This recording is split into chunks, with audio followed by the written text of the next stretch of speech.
Hello everyone, my name is Hanifatan Koriba and I will tell you a story about Meiji restoration in Japan. Before the restoration in 1603 to 1868, Japan is under the rule of Tokugawa shogunate. They isolated Japan from the world under Sakoku policy. And then in 1853, US demand Japan open its port for trade. And then during the restoration starting in 1867, with the death of Emperor Komei, and Meiji become the next emperor. In 1868, the Meiji restoration began with the Tokugawa shogunate overthrown in the Boshin War, and they renamed the capital of Edo to Tokyo.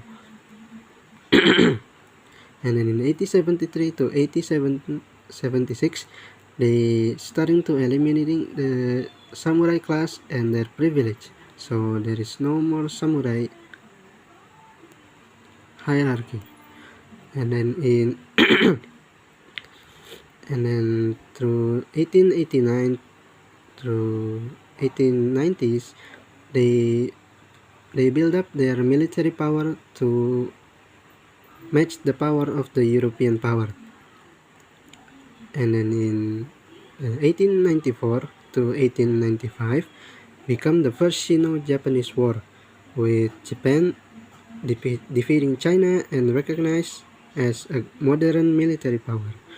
And then in 1904 to 1905, there's Russo-Japanese War, where Japan defeats Russia and become the first Asian victory over a European power.